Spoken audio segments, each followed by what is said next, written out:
Doctor Who is used to being put on a pedestal. That's where his latest companion comes in. She's very much his equal. So strong whammon.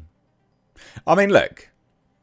I'm in two minds about this because obviously Doctor Who, I don't care about it. I don't think anyone really cares about this anymore. Sort of 2 million of you that watch it live anyway. It's quite funny. Even Ncuti Gatwa's not safe from the strong whammon sort of approach and agenda. They've decided to make his new companion his equal. Oh, good times. Oh, good times. Funny. Very, very funny. So we're going to get strong whammon and Doctor Who, I guess. I don't know, there's so many expletives I could use to describe these people. Oh, dearie me. Oh, dearie me. These people always have to be the first at something. It's like, I'm pretty certain there was a strong whammon companions before, but they weren't strong whammons in that sense. They were just strong characters. But yeah, because Catherine Tate, she was one, wasn't she? She played a pretty strong character. Billy Piper was one. I think that was her name. She played a really strong character as well. Like good actual characters, not just propped up for diversity's sake. Anyway, I thought we'd take a look. I'd just seen this article, so I just thought we'd take a look at it. Hit subscribe if you're new here, and do turn those bell notifications on. Also, for those that want to support me a little bit further, I have actually just launched a line of clothing. It's called Retro Classics. It is all car related, so it's not actually movie related, but it's just a side business, and it's something that I want to do. And the designs are brilliant. The merch is really, really good quality. I handle all the orders, and the website is linked down below. Please do go check it out and grab yourself some really awesome merch that I personally believe in. Anyway, so I saw this. Yeah, just nonsense. Doctor Who's used to being put on a pedestal. I mean, that's true, but normally that's because he's good. So Varada Sethu, playing Ncuti Gatwa's next partner in the long-running series, talks to The Hollywood Reporter about becoming a companion and what fans can expect from Belinda Chandra. She's very much an equal in this. Alright then. So Doctor Who newcomer Varada Sethu is well adjusted to the franchise life. The British-Indian actress who has featured in the likes of Andor, Jurassic World Dominion. Don't remember in Jurassic World Dominion. Was she the scientist? I think she was one of the scientists. I remember in Andor, and she's quite good in Andor. Steps into the shoes of Ncuti Gatwa's next companion in season 15 of the long-running series. So she used to be, she's used to the fervid fan bases. The 32-year-old tells The Hollywood Reporter, quote, "But I try not to take the pressure on," she says. "I had a Zoom with Andor showrunner Tony Gilroy, and he said, I don't want you thinking about this as a Star Wars show. It just happens to be set in the same universe." It's a good approach. I mean, that is a good show. I like that. So, yeah, they did well there. Says this, "I think it's applicable to Doctor Who." She continues, unveiling a handy metaphor for staying down to earth, at least while shooting.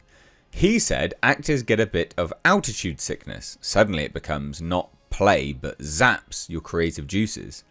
That really stuck with me, and I think I took that with me when I went on to Doctor Who. I'm just there. I'm just here.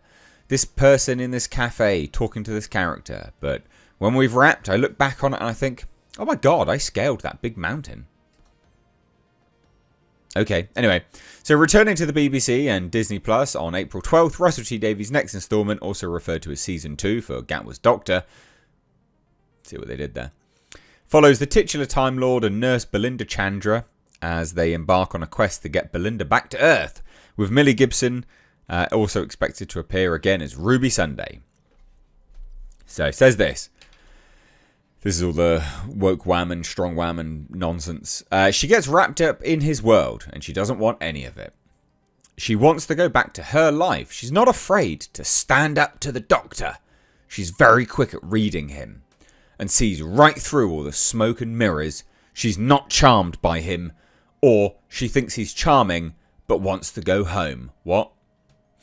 She's not charmed by him. Or she thinks he's charming, but wants to go... What is it?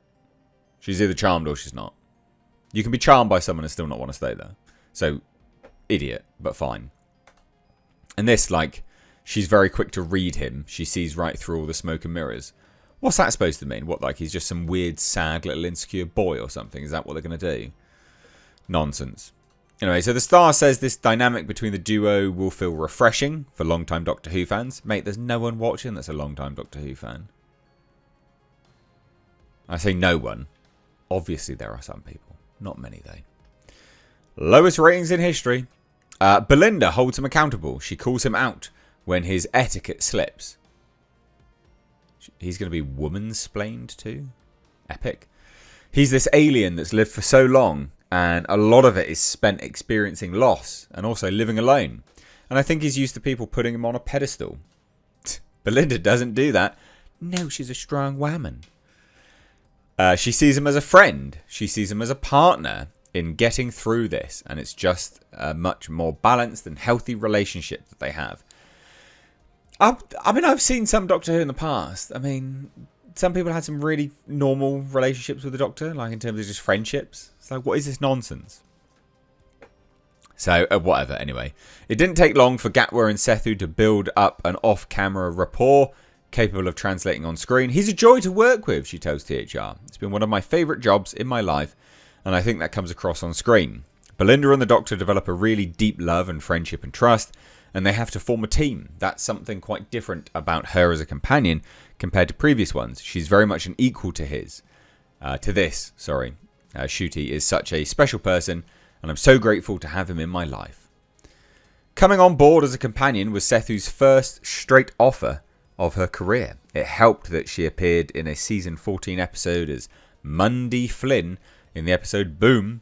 My response to my agent at that time was, you know that I've been in it already, right? I had the meeting with Russell and the producer Jane Tranter, and they were so warm, and Russell was telling me the whole plot for the season. Did it bore you to tears?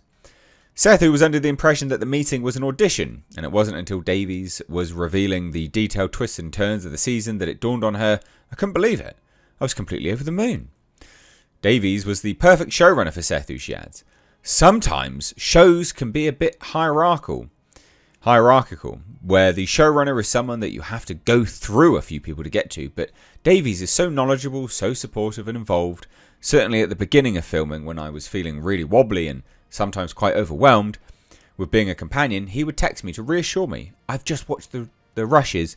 You're doing a brilliant job. You can call me at any time. The door was always open. Oh, amazing. My heart bleeds.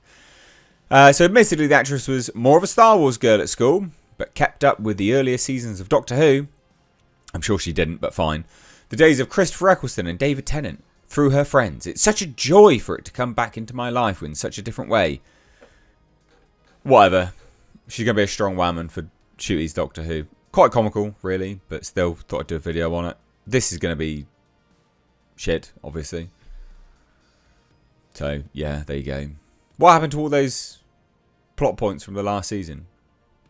Where's that drag queen maestro nonsense thing again? What's happening with that? Are you touching grass? Have you left? Are you touching grass? Anyway, I'd love to hear your thoughts. Drop down below. Take care. Bye-bye now.